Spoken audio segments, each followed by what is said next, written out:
I introduced you to Jim Rohn's 70-10-10-10 budgeting plan, meaning for every dollar you earn, you spend no less than 70 cents. So just to quickly recap, and I based it on a $60,000 a year salary, which gives us a gross income of $5,000 a month.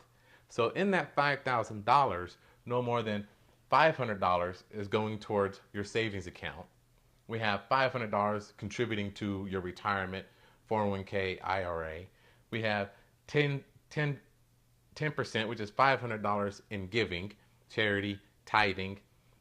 No more than 25%, which is $1,250 going towards housing, which includes mortgage or rent, taxes, insurance, utilities, and food. No more than $250 going towards transportation, which is your car loans, taxes, insurance, maintenance, and gas. No more than 25% going towards taxes, meaning if you're in the average tax bracket, you are in the 25% tax bracket. So that goes to $1,250 there. And then it leaves the rest of 15%, which is $750.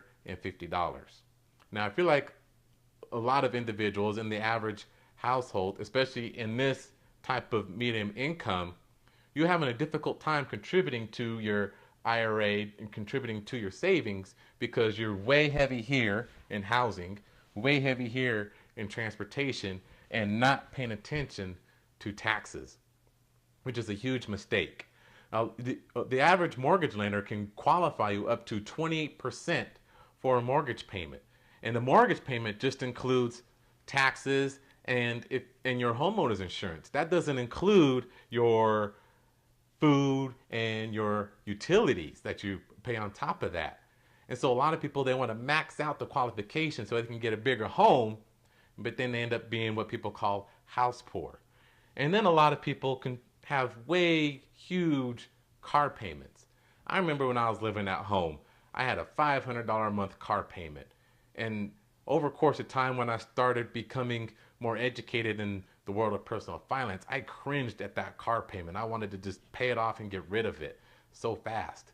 And a lot of people are that same way. Just between housing alone and car loans, they're contributing nearly 50% of their income, which is just outrageous. If you're contributing almost 50% of your income to housing and to transportation, you're never going to be able to contribute towards your savings or to your retirement.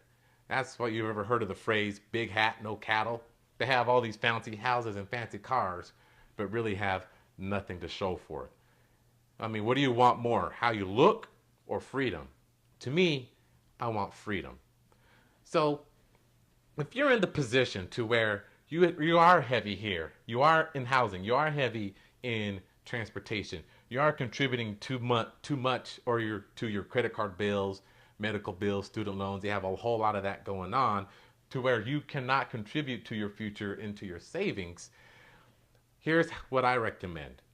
One of the financial mentors within the industry right now, the finance industry, is Mr. Dave Ramsey. And through his education, he talks about, if you can't contribute to the future, get today out of the way. Now, what he means by that is simply hold off on contributing to your retirement and hold off contributing to your savings and put all your effort in eliminating your debt. He mentions putting about $1,000 away just for emergencies because you hate for an emergency to throw off your budgeting plan. But all your effort goes into eliminating your debt. I disagreed with him at first, but then I thought about it for a moment because most people who are in this position, they're contributing more to their bills than they are to their future. So that part makes sense. And then I looked at it from the perspective of return on investment. So what type of return on investment are you getting on your savings right now? I mean, if you're lucky in the money market, you're getting maybe 1%. And then what type of return on investment are you getting on your retirement? 401k, for example, the average return on investment is anywhere between 3 and 6%. And then compare that to the interest that you're paying on your credit card bills, student loans, medical bills, etc. That could be anywhere from 12 to 20%.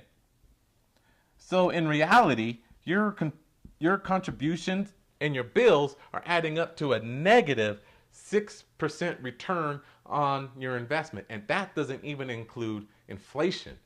So you can see why this makes sense on holding off on your future so you can get more comfortable with today, eliminating all that excess debt that you have, and then you can start contributing to your future and into your savings.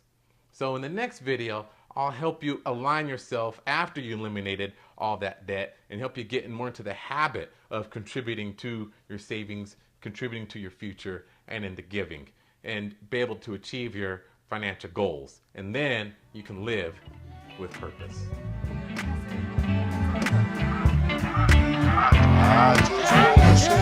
I just wanna go back now. I just wanna go back now.